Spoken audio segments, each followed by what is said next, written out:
With what we covered in the last video, you may be wondering whether it really is possible to get your site ranked now. How do you go about carrying out SEO for your site in this day and age? Well, let's take a look at some modern SEO practices. The first thing to do is to fill your site with as much relevant content as possible. Notice how SEO and content marketing naturally go hand in hand already? Again, this content should be long form, at least occasionally, and should contain links to other sites.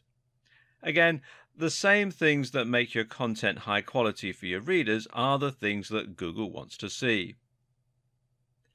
Do some keyword research to find what people are searching for and what you should try to target to get the ideal traffic to your site. You can find the volume of people searching for specific terms by using Google's keyword planner.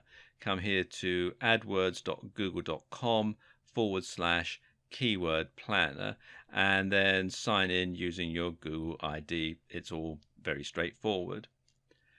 Try to make sure that the terms you search for aren't too competitive, however. Otherwise, you can end up going against too many other sites and giving yourself an impossible task. As mentioned earlier, Google just doesn't like you to keep repeating the same key phrase over and over. Instead, the objective is to lace it into the content a few times as naturally as possible, while also including synonyms and related terminology. This should happen naturally and it should never distract the reader. From here, you can go about building links from high-quality, relevant sites. These are certain sites that Google already trusts, and you can spot these by looking at which ones are already at the top of Google and which ones are featured in Google News. Google also likes big recognized brands, and it likes .edu and .org domains. While it might be hard to get links from those sites, you can think of this a bit like degrees of separation. In other words, if you can't get a link from Harvard University, look for a site that does have a link from Harvard and see if you can't get a link from them. One of the best strategies you can use to build links is something called guest posting. Here, you're essentially going to contact big blogs and offer to write content for them for free. This content needs to be relevant and high quality, so they will be tempted to go ahead and publish it. Rather than charging for your writing, what you then do is make it part of the deal that you will get a link back to your website within the body of the text. One way to avoid going head-to-head with the biggest players in your niche is to focus on local SEO. Local SEO is simply SEO that places local keywords front and center. So if you live in Santa Monica and you run a hairdresser, then you would try to rank for Santa Monica hairdresser, and you will build links from other local companies. It's much easier to become number one for a specific search term like this. Even if you're running an international business, it can be a good idea to start local and then branch out once you've built a local momentum. Lastly, a few things that can help to keep you in Google's good books. Avoid anything that looks spammy or manipulative. Try to avoid patterns and encourage your visitors to share your links online. That's what Google really likes to see, sites with lots of links on the strength of their quality. One way to do this is to write link bait. This is content that is so useful, so interesting, or so shocking that other people want to link to it and include it in their debates or share it with friends.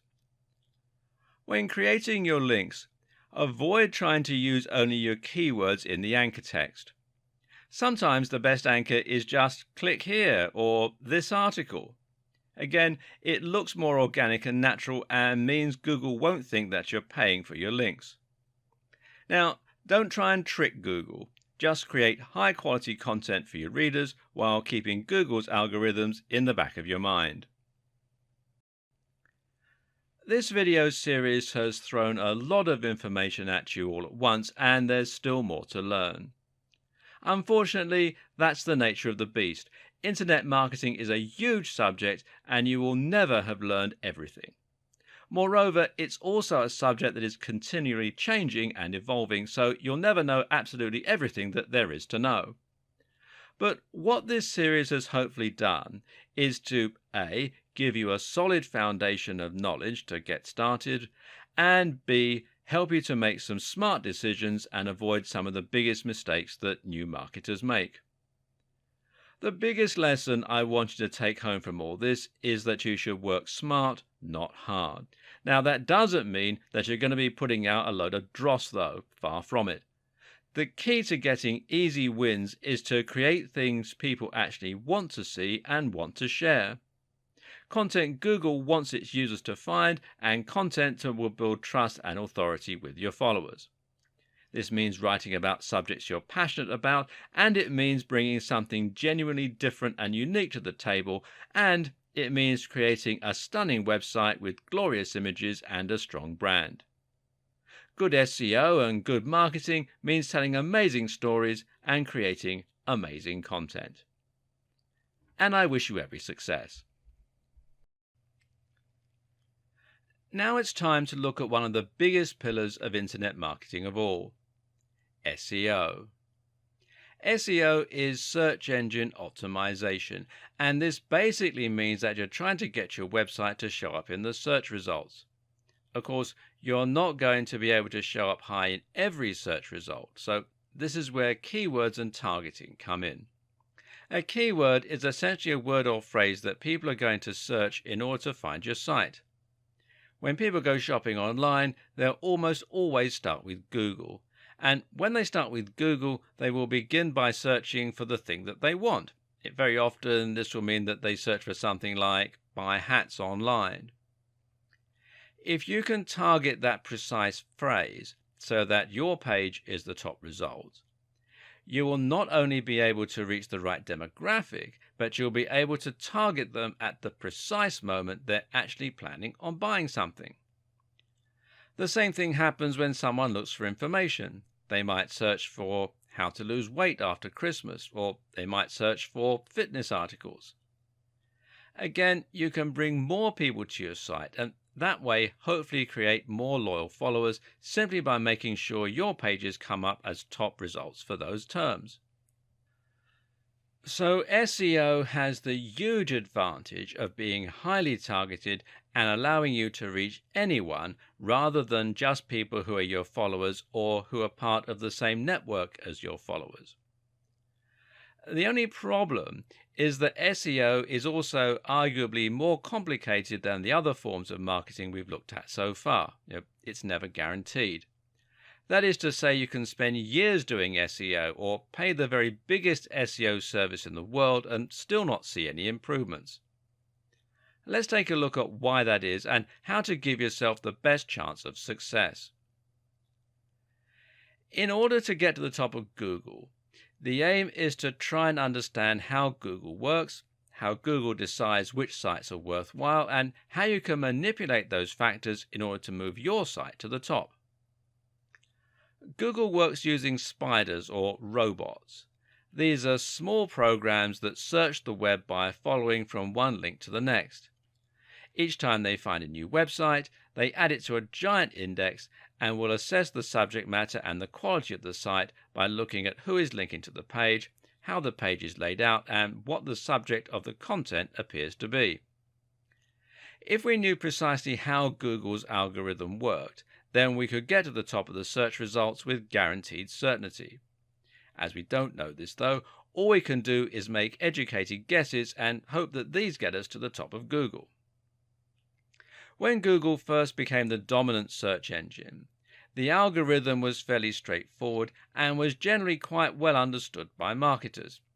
Back then we knew that Google found sites by following links on sites already in the index. Google thought of a link as testimony. The more people link into your site, the better your site must be.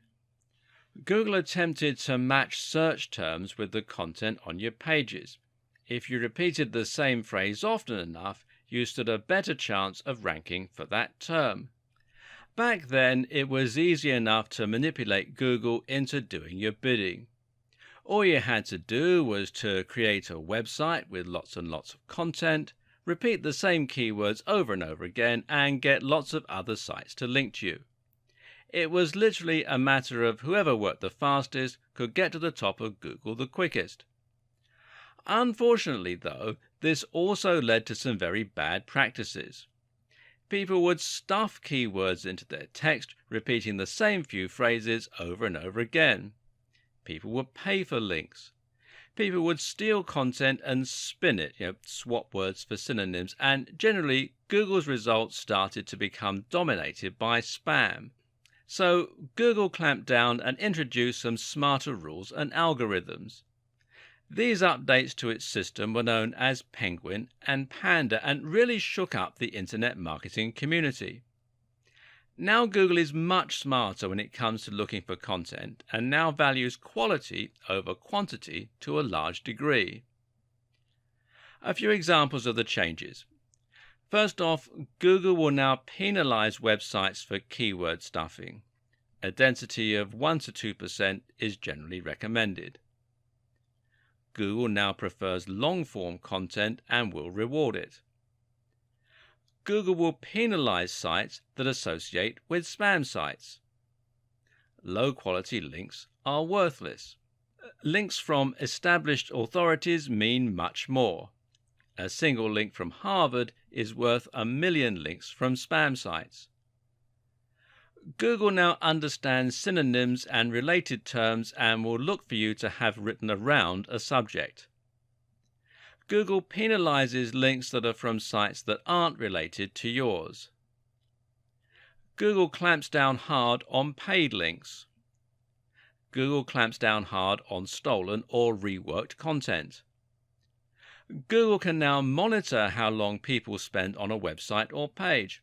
If your visitors are only staying for a second before leaving, Google will take this to mean that your site doesn't offer any real value and you will be penalized. This sudden change resulted in a lot of sites being removed from Google altogether, which badly hurt many businesses. As you can imagine, this caused quite a lot of outcry. But what's important to remember is that website owners are not the customers Google is catering to.